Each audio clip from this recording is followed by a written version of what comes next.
হঠাৎ গণ অধিকার পরিষদ ছেড়ে বিএনপিতে যোগ দিলেন রাশেদ খান। দলটির সাধারণ সম্পাদকের পদ থেকে পদত্যাগ করেছেন তিনি।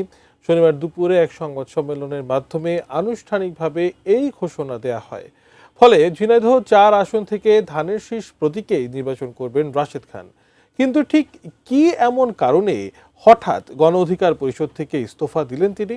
বিএনপিতে যোগ দিয়েই জানালেন প্রতিক্রিয়া। এসআই রাজ জানাচ্ছেন বিস্তারিত। ২০১৮ সালের কোটা আন্দোলন থেকে শুরু করে ২৪-এর গণ অভ্যুত্থান, এমনকি গতকাল পর্যন্ত ডাকসুর সাবেক ভিপি নুরুল হক নূরের সাথে তার দল গণ অধিকার পরিষদের হয়ে রাজপথে সংগ্রাম করেছেন রাশেদ খান। রাজনীতিতে নেমে দলটির সাধারণ সম্পাদকের দায়িত্ব পালন করে কুড়িয়েছেন প্রশংসা। কিন্তু হঠাৎ আজ দল পরিবর্তন করে বাংলাদেশ জাতীয়তাবাদী দল বিএনপিতে যোগদান করেছেন তিনি। শনিবার দুপুরে রাজধানীর গুলশানে বিএনপি চেয়ারপারসনের রাজনৈতিক কার্যালয়ে এক অনুষ্ঠানে তিনি আনুষ্ঠানিকভাবে দলটিতে যোগদান করেন। এ সময় বিএনপির মহাসচিব মির্জা ফখরুল ইসলাম আলমগীর ও স্থায়ী কমিটির সদস্য সালাউদ্দিন আহমেদ ফুল দিয়ে তাকে দলে স্বাগত জানান। এরপর বিএনপি থেকে রাশেদ খানের মনোনয়নের ঘোষণা দেন ফখরুল। ঝিনাইদহ ৪ আসনে বিএনপি ও অঙ্গ সংগঠনের সব নেতাকর্মীকে ঐক্যবদ্ধভাবে রাশেদ খানকে বিজয়ী করতে কাজ করার আহ্বান জানান মির্জা ফখরুল।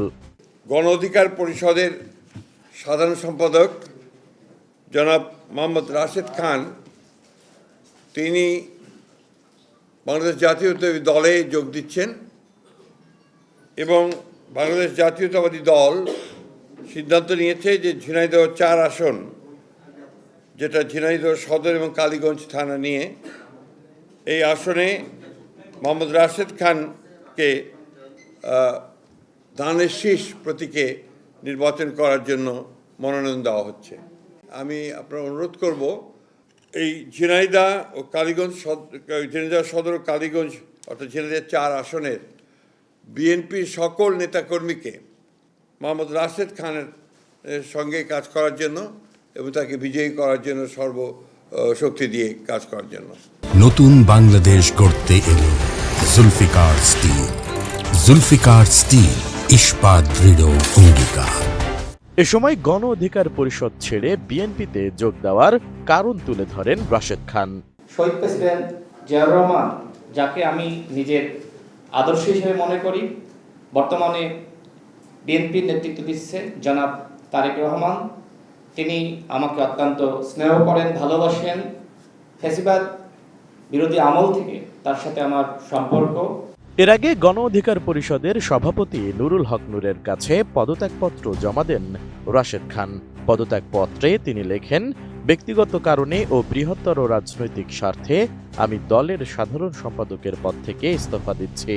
২০১৮ সালের কোটা সংস্কার আন্দোলন থেকে শুরু করে এ পর্যন্ত যারা আমার সহযোদ্ধা ছিলেন তাদের কেউ আমার আচরণে কষ্ট পেয়ে থাকলে আমি ক্ষমা প্রার্থী।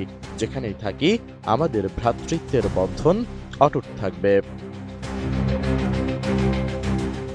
যদিও গত ২৪ ডিসেম্বর বিএনপি শরিক দলের জন্য যে ২৮টি আসন ছেড়ে দেওয়ার ঘোষণা দিয়েছিল, তাতে ঝিনাইদহ ৪ আসনে রাশেদ খানকে সমর্থন দেওয়ার কথা জানিয়েছিল দলটি। তবে বর্তমান আরপিও অনুযায়ী জোটের শরিক হিসেবে নিজ প্রতীকে জেতা চ্যালেঞ্জিং হতে পারে বিবেচনায় তিনি সরাসরি বিএনপিতে যোগ দিয়ে ধানের শীষ প্রতীকে লড়ার সিদ্ধান্ত নিয়েছেন। এই সিদ্ধান্তকে নির্বাচনী কৌশলের অংশ হিসেবে অনুমোদনও দিয়েছে গণ অধিকার পরিষদ। এসআই রাজ, এটিএন নিউজ, ঢাকা।